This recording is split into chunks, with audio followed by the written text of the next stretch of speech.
आज हिंदी के वीडियो में आप सबका स्वागत है। और आज हम पढ़ रहे हैं पाठ 9 रीढ़ की हड्डी। इसका लेखक परिचय, गद्य संबंधी जानकारी, पहला पन्ना, दूसरा और तीसरा पूरा हो गया है। हम कहाँ तक पहुँचे थे कि एक साथ जब दोनों ने, गोपाल प्रसाद और शंकर ने चश्मा देखा उमा की आंखों पर, तो वे एकदम शक पकाकर, जी वह तो पिछले महीने में ही, यानी उसका चश्मा देखकर वे चौंक गए। तब रामस्वरूप जी क्या कहते हैं कि पिछले महीने उसकी आंखों में दर्द हो रहा था, इसलिए दुखने लगी थी, इसलिए उसे चश्मा लगाना पड़ रहा है। पढ़ाई, तो गोपाल प्रसाद कहते हैं पढ़ाई वढ़ाई की वजह से तो नहीं, तो जी नहीं। फिर देखते हैं अगला पन्ना। रामस्वरूप, नहीं साहब, वह तो मैंने अर्ज किया ना। गोपाल प्रसाद, हूँ संतुष्ट होकर कोमल स्वर में, बैठो बेटी। रामस्वरूप, वहाँ बैठ जाओ उमा उस तख्त पर। उस तख्त पर अपने बाजे के पास बैठती है। उस पर रामस्वरूप उसे उसी तख्त पर बैठने के लिए कहते हैं जहाँ हारमोनियम और सितार रखा हुआ था। गोपाल प्रसाद, चाल में तो कुछ खराबी नहीं है, चेहरे पर भी छवि है। हाँ, गाना बजाना सीखा है? तब गोपाल प्रसाद जी कहते हैं कि चाल यानी चलने में तो कोई खराबी नहीं है, अच्छे से चल कर आई है। चेहरा भी अच्छा है, चेहरे की छवि यानी चेहरे की सुंदरता भी अच्छी है। तो क्या तुम गाना बजाना जानती हो? तो उसका उत्तर रामस्वरूप जी देते हैं, जी हाँ, सितार और बाजा भी बजा लेती है। सुनाओ तो उमा एक आध गीत सितार के साथ। तब उमा सितार पर मीरा का मशहूर भजन मेरे तो गिरधर गोपाल गाना शुरू कर देती है और उसकी आंखें शंकर की झेपती सी आंखों से मिल जाती है और वह गाते गाते एक साथ रुक जाती है। जैसे ही उमा सितार पर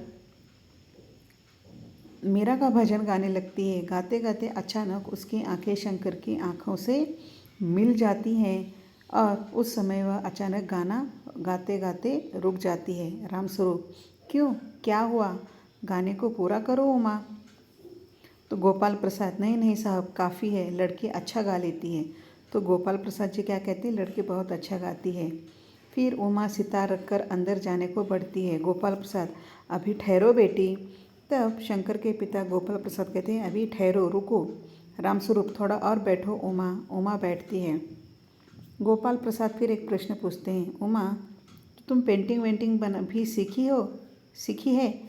उमा चुप रहती है। रामस्वरूप, हाँ हाँ, वह तो मैं आपको बताना ही भूल गया। यह जो तस्वीर टंगी हुई है वह कुत्ते वाली इसी ने बनाई है, उस दीवार पर भी है।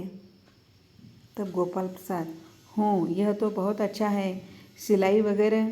तो रामस्वरूप, सिलाई तो घर की इसी के जिम्मे रहती है, यहाँ तक कि मेरी कमीज भी। हाँ हाँ, यानी रामस्वरूप सारे प्रश्नों के उत्तर देते हैं और कहते हैं कि सिलाई का सारा कामकाज तो इसी की जिम्मेदारी है, यही सिलाई का, सबके कपड़ों की सिलाई का काम यही देखती है।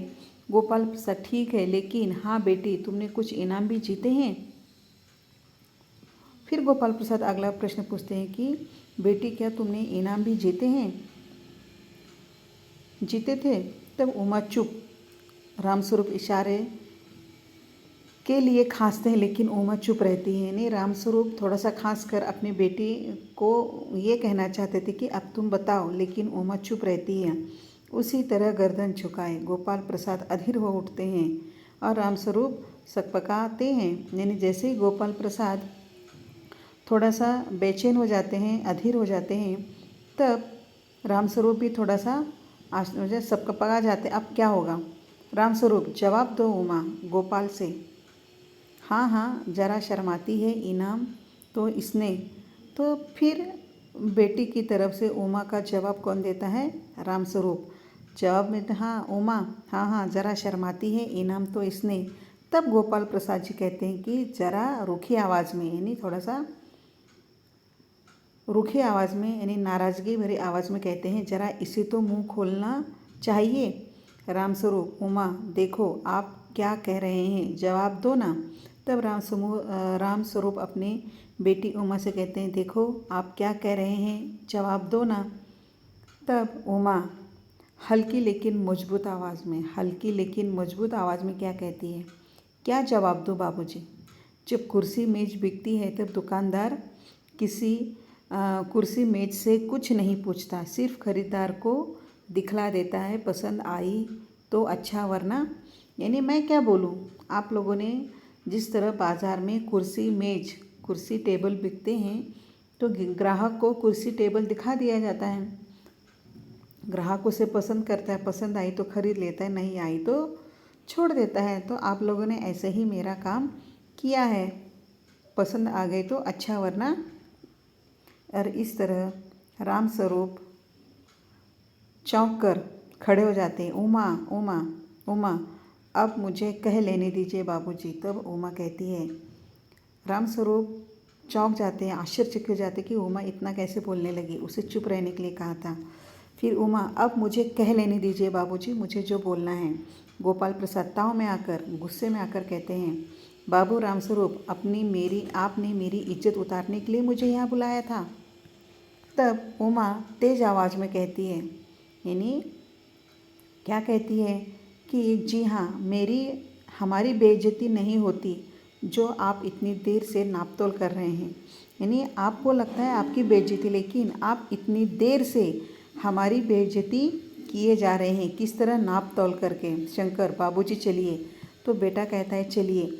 यानी यहाँ जब बेटी से प्रश्न पूछे गए तब वहाँ बेटी का या बेटी के परिवार वालों का अपमान नहीं समझा जा रहा था। और जैसे ही बेटी कुछ बोलती है तो लड़कों वालों को लगता है कि हमारा अपमान है। तब वह बेटी कहती है कि इतनी देर से आप हमारा नापतोल कर रहे हैं, तब क्या हमारा अपमान नहीं हुआ।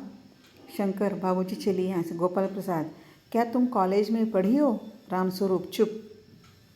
तब उमा क्या कहती है, जी हाँ, मैं कॉलेज में पढ़ी हूँ, मैंने बीए पास किया है, कोई पाप नहीं किया है, कोई चोरी नहीं की है, और ना आपके पुत्र की तरह लड़कियों के हॉस्टल में ताक झाँक कर कायरता दिखाई है। तब वो कहती है कि मैंने बीए पास किया है, कोई पाप नहीं किया, यानी गलत काम नहीं किया है, कोई चोरी नहीं की है, और ना ही आपके पुत्र की तरह लड़कियों के हॉस्टल में जाकर ताक झाँक करना, यानी देखना, छिप छिप कर लड़कियों को देखना, इस तरह का कायरता यानी डरने का कार्य। ठीक है, ये सब काम छुप कर डर कर करते हैं, तो ऐसा कायरता भरा कार्य नहीं किया है। मुझे अपनी इज्जत, अपने मान का ख्याल तो है, लेकिन इनसे पूछिए ये किस तरह नौकरानी के पैरों में पड़कर अपना मुंह छुपाकर भागे थे। आप अपनी इस लड़के से पूछिए कि किस तरह वह नौकरानी के पैरों में पड़कर अपना मुंह छुपाकर वह कहाँ से लड़कियों के हॉस्टल से भागे थे। रामस्वरूप, उमा उमा। गोपाल प्रसाद खड़े होकर गुस्से में कहते हैं, बस हो चुका बाबू रामस्वरूप, आपने मेरे साथ दगा किया है। तब गोपाल प्रसाद जी कहते हैं रामस्वरूप जी से कि आपने हमारे साथ धोखा किया है, आपकी लड़की बीए पास है और मुझसे आपने कहा था मैट्रिक तक पढ़ी है, और दरवाजे की ओर गोपाल प्रसाद निकल जाते हैं। तब उमा, जी हाँ जाइए, ज़रूर चले जाइए, लेकिन घर जाकर ज़रा यह पता लगाइए कि आपके लाडले बेटे की रीढ़ की हड्डी भी है या नहीं, यानी बैकबोन। तब उमा कहती कि जाइए, यहाँ से आप ज़रूर जाइए, ज़रूर चले जाइए, लेकिन घर जाकर आप अपने लाडले बेटे की रीढ़ की हड्डी है भी या नहीं इसका पता कीजिए, यानी कि बैकबोन। बाबू गोपाल प्रसाद के चेहरे पर बेबसी का गुस्सा था, उनके अंदर गुस्सा था, लेकिन वह गुस्सा बेमतलब का था, और लड़के के रुलासापन दोनों बाहर चले जाते हैं। उनके लड़के के रुलासापन दोनों बाहर निकल जाते हैं, दोनों बाहर चले जाते हैं, और उमा सहसा चुप हो जाती है। यानी इस तरह यह रीढ़ की हड्डी का मतलब क्या है। रीढ़ की हड्डी का मतलब, रीढ़ की हड्डी हमें जिस तरह खड़ा होने में मदद करती है, वैसे ही रीढ़ की हड्डी का अर्थ यहाँ यह है कि हमें भी इस परिवार में, अपने समाज में इज्जत के साथ, मान सम्मान के साथ खड़े रहना। यानी जिसको मान सम्मान मिलता है उसकी गर्दन हमेशा ऊंची रहती है, सीना तान कर खड़ा होता है। ठीक है। और जो गलत काम करता है वह क्या करता है, छुप कर रहता है। जो झूठ बोलता है, हमेशा झूठ बोलता है, दूसरों को धोखा देता है, वह कभी भी समाज में मान सम्मान नहीं पाता है। तो आप जिस तरह मतलब यहाँ जिस तरह शंकर लड़की देखने आया था, बड़े मान सम्मान के साथ अपने पिता के साथ आया था, लेकिन सच में वह मान सम्मान के काबिल है? नहीं है। मान सम्मान जिस तरह तुम दूसरे से चाहते हो मान सम्मान, वैसे सबसे पहले हमें दूसरों को भी मान सम्मान देना होगा। और मान सम्मान कमाने के लिए जिस तरह ये शरीर की रीढ़ की हड्डी बैकबोन जो है वो हमें सीधा खड़ा करती है, वैसे ही हमारे काम, हमारे कार्य, हमारा स्वभाव, ये हमें परिवार में और समाज में मान सम्मान के साथ खड़ा रहने में मदद करता है। जितने अच्छे कार्य हम करते हैं, जितनी अधिक मेहनत हम करते हैं, जितने अधिक ईमानदारी से हम काम करते हैं, जितना अधिक हम सच बोलते हैं, उतना ही अधिक मान सम्मान बढ़ता जाता है। और यही मान सम्मान परिवार और समाज में हमें हमेशा अपनी गर्दन उठाए रखने में मदद करता है। हमें कभी भी सिर झुकाने की आवश्यकता नहीं पड़ती है। तो बैकबोन का मतलब ये है कि हमेशा अपनी बैकबोन को मजबूत बनाना है तो मेहनत करना, ईमानदारी से काम करना, सच बोलना और शिक्षा के महत्व को समझना। इसके साथ साथ इस पाठ के माध्यम से ये पता चलता है कि हमें नारी शिक्षा का, नारी का सम्मान करना चाहिए, नारी शिक्षा का सम्मान करना चाहिए, उन्हें मदद करनी चाहिए, सहायता करनी चाहिए, उनकी तरफ बुरी नज़रों से नहीं देखना चाहिए। और यदि हम उनका मान सम्मान करेंगे, यदि हम अपने घर में अपनी माता का, अपनी बहन का, अपनी भाभी का, अपनी दादी का, अपनी चाची का, यदि सबका मान सम्मान करते हैं तो समाज में उसी तरह सभी नारी वर्ग का, महिला वर्ग का मान सम्मान करना चाहिए। आज नारी यानी स्त्री मनुष्य के साथ कंधे से कंधा मिलाकर आगे बढ़ रही है, वह भी किसी से कम नहीं है, उसने सिद्ध कर दिया है। तो हमें कभी भी लड़का या लड़की, बेटा या बेटी, इसमें फ़र्क नहीं करना चाहिए। दोनों को समान शिक्षा, समान अधिकार मिलना चाहिए। यही इस पाठ की सीख है। शब्द संसार, तखत यानी लकड़ी की बनी हुई बड़ी चौकी, तश्तरी यानी छोटी थाली, खकारना यानी खांसना, गला साफ करना, तकल्लुफ़ यानी शिष्टाचार। फिर अब देखो स्वाध्याय। सूचना के अनुसार कृतियाँ कीजिए। संजाल पूर्ण करना है। राम स्वरूप रिश्ते, राम स्वरूप और उमा का रिश्ता कौन सा है? पिता और बेटी का। पति पत्नी कौन है यहाँ? राम स्वरूप की पत्नी का नाम क्या है? यह नाम यहाँ लिखना है। शंकर गोपाल प्रसाद, ये दोनों कौन है? पिता और बेटा। नौकर यहाँ कौन है? नौकर और मालिक, उनके दो, राम स्वरूप और उनके नौकर का नाम लिखना है। उसके बाद कृति दूसरी, व्यावसायिक शिक्षा के नाम। व्यावसायिक शिक्षा के नाम यहाँ लिखने हैं आपको। व्यावसायिक शिक्षा यानी चिकित्सा क्षेत्र, इंजीनियरिंग क्षेत्र, ये सब आता है। फिर शास्त्रीय संगीत में प्रयुक्त वाद्यों के नाम। कौन कौन से दो वाद्य थे? हारमोनियम और सितार। गोपाल प्रसाद की दृष्टि से बहू कैसी होनी चाहिए? पढ़ी लिखी नहीं होनी चाहिए, उसे सिलाई बुनाई आनी चाहिए, पेंटिंग आनी चाहिए, गाना गाते आना चाहिए। ठीक है। उसके बाद कारण लिखिए। बाप बेटे कब चौंक पड़े? जब उन्होंने चश्मा देखा। उमा को चश्मा लगा? नहीं लगा। रामस्वरूप ने हारमोनियम उठाकर लाने को कहा। किससे कहा? नौकर से कहा। उमा को गुस्सा आया। कब गुस्सा आया? उसका कारण लिखना है। फिर सूचना के अनुसार कृदंत बनाइए।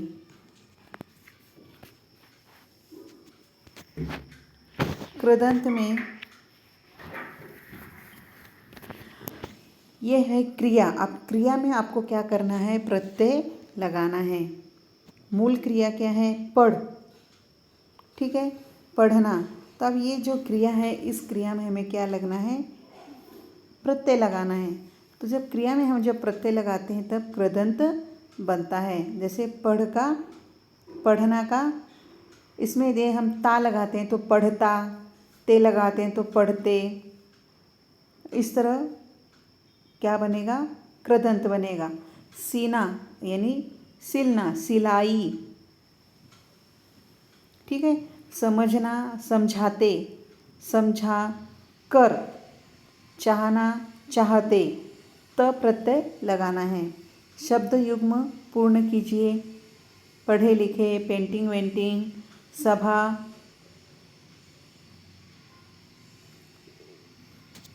मीटिंग, सीधा, सादा।